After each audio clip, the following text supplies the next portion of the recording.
Caros amigos, tudo bem? Meu nome é Renato Serra e essa é a Reciclagem Democrática.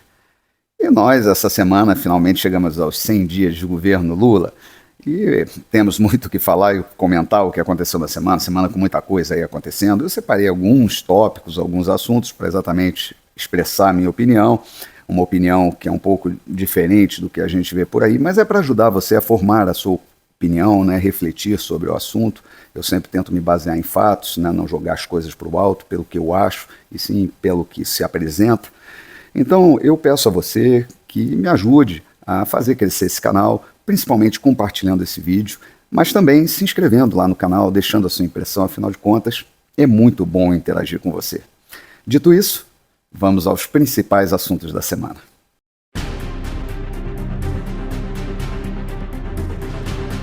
E essa semana tivemos ali o anúncio, o marco dos 100 primeiros dias de governo, que normalmente é aquele momento em que o governo vem mostrar as realizações que fez nesses 100 dias, as propostas que apresentou no Congresso, exatamente aquele modelo que vai seguir à frente para os próximos 4 anos, e o governo não teve muito o que apresentar.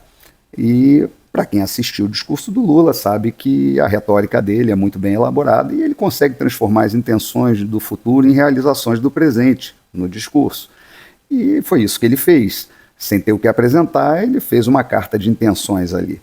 A verdade é que o governo vem fazendo alguns decretos, tentando destruir de alguma forma o que foi feito pelo governo anterior, porque não concorda ideologicamente, mas também não vê, assim, não procura ver números, né? Ver a realidade dos fatos para saber exatamente o que deu certo do outro governo, que ele tem que promover, e o que deu errado, que ele deveria, inclusive, extinguir. Não é esse o ponto. Não é isso que se fala. Realmente é um governo de revanchismo, é um governo de vingança, e isso é muito ruim porque hoje esse governo é muito fraco dentro do Congresso, um Congresso que é de maioria conservadora. Então a esquerda deveria agir com mais inteligência se ela quiser realmente que seus projetos, alguns deles sejam aprovados ou sejam pelo menos apreciados e discutidos.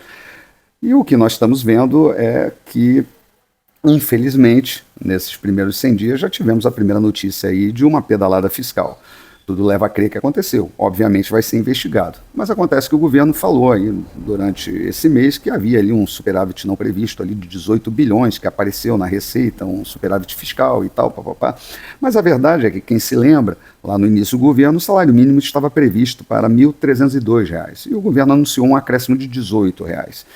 E essa despesa, né, ela deveria ter sido apresentada para o INSS. Ocorre que a ministra do Planejamento, ela mandou a mensagem lá dos gastos e tal para o TCU e não contabilizou esse aumento, esse acréscimo de R$ 18, mesmo essa mensagem tendo sido posterior ao anúncio do aumento. Ou seja, houve ali uma ocultação de números que parece ter sido intencional, exatamente para promover ali uma falsa contabilidade. De qualquer forma, é muito cedo para falar sobre isso, mas se houve isso de fato, se for comprovado o que está se falando, é um crime de responsabilidade e isso normalmente vai provocar um processo, aí, mais um processo de impeachment contra o presidente, isso dentro dos 100 dias, vamos dizer, de atos realizados. Com relação ao que nós vemos de movimentação do governo dentro do Congresso, há uma denúncia, agora que houve essa viagem aí da China, que a gente vai comentar, mas que durante esse período de ausência do presidente do Congresso, do Rodrigo Pacheco, está havendo uma articulação por parte do governo exatamente para impedir a instalação da CPMI do dia 8 de janeiro, uma coisa que se torna fundamental frente às diversas denúncias que nós estamos assistindo aí e as próprias posturas do governo com relação a isso.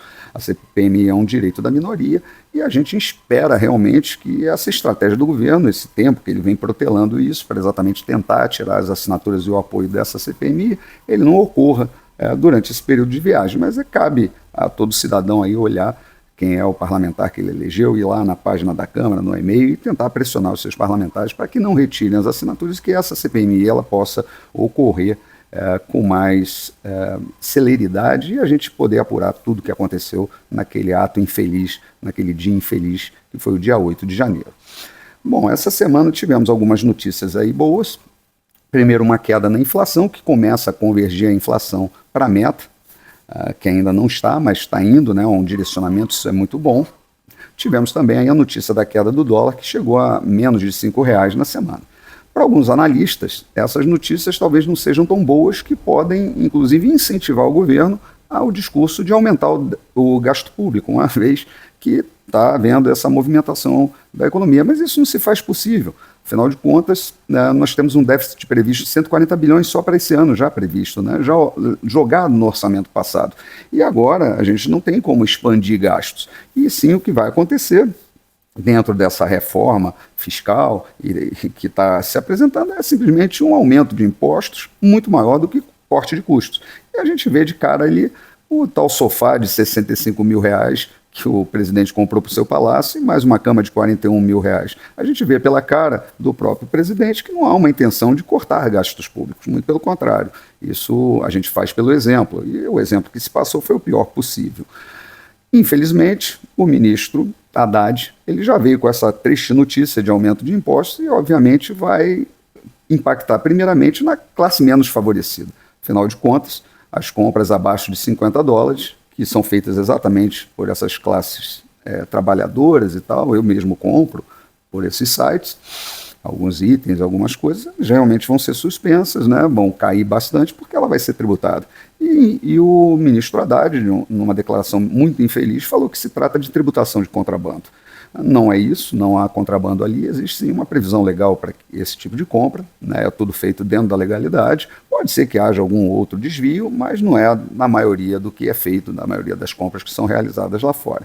Então, é o pobre que vai pagar mais, essa que é a grande verdade, e ver a Janja, a público, falar que não era nada disso, quem ia ser tributado seria a empresa e não o consumidor, enfim. Mostra ali, não sei se ignorância ou má fé, mas sem dúvida nenhuma nunca pegou uma nota fiscal, a não ser com o pão de lógica que talvez ela nunca tenha lido, né? Ela deve escolher as coisas assim, e pelo menos pela cama de 65 mil reais, aliás, pelo sofá de 65 mil reais e a cama de 42 mil, ela não quis nem saber o preço.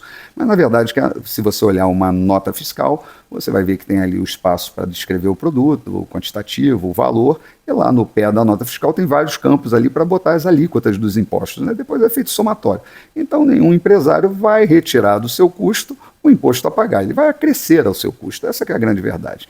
E aí a Janja vai, mais uma vez, ali a gente vê que ela deve ter lido os mesmos livros de economia superados que o Lula leu, né? No mínimo isso. Mas ainda falando sobre o governo, aconteceu essa semana, finalmente, aquela viagem da comitiva para a China, e na China foram fechados cerca de 15 acordos comerciais importantes, internacionais, mas a gente tem que destacar as coisas ruins também.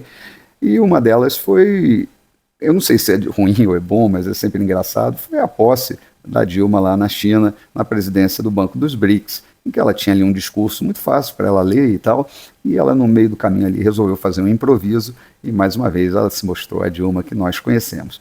Bom, uma das vantagens de ter a Dilma lá na China, além da proximidade, é que junto à presidência do banco ela não vai precisar de tradutor. Bom, o Lula também fez um discurso lá, né? E falando assim que não entende o porquê o dólar é a moeda internacional, o porquê isso aconteceu depois que deixou de ser lastreada com ouro.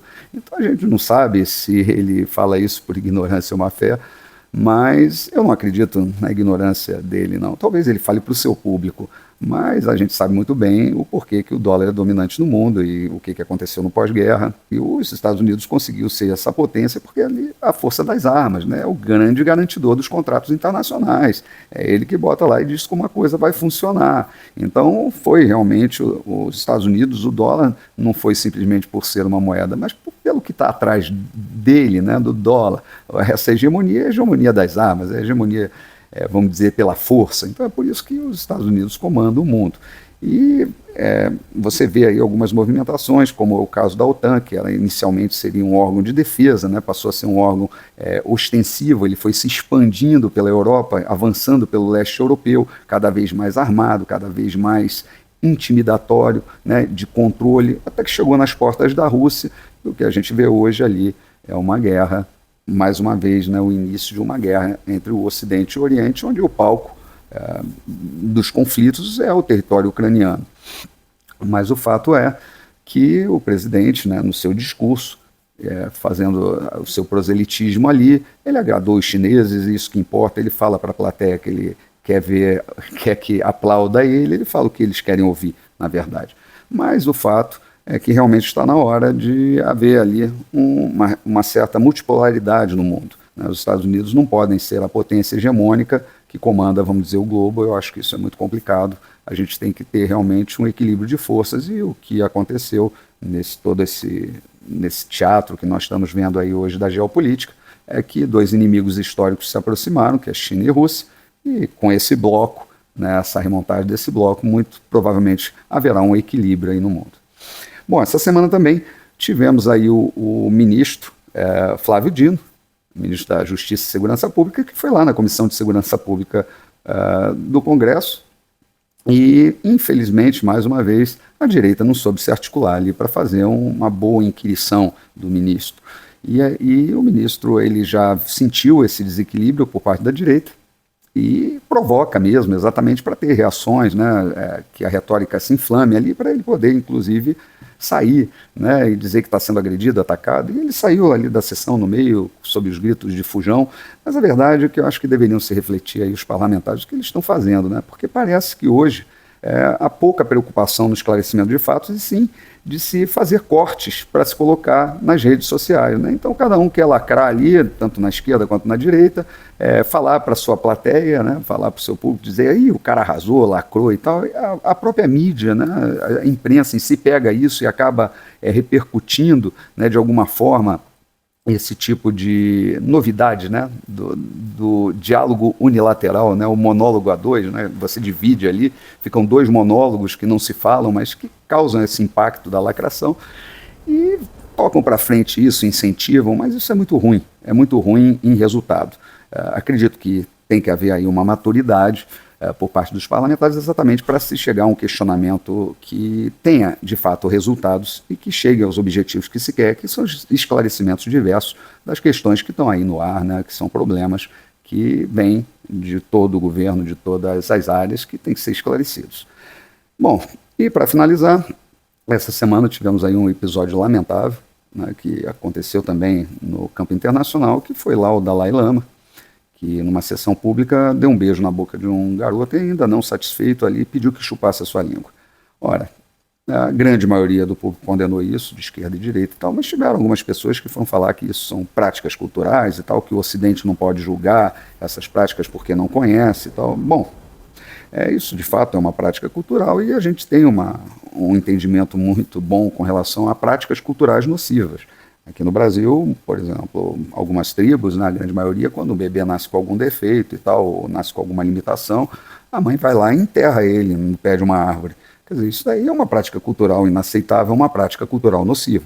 A gente pode até entender que o ocorrido lá foi uma prática cultural, mas nós devemos deixar claro que é uma prática cultural nociva.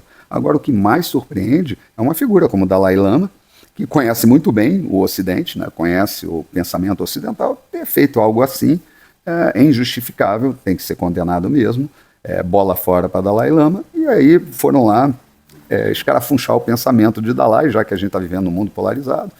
O Dalai Lama falou ali numa determinada declaração que ele tinha mais afinidade ao marxismo, porque ele trazia nele princípios morais diferentes do capitalismo, que não tem moral.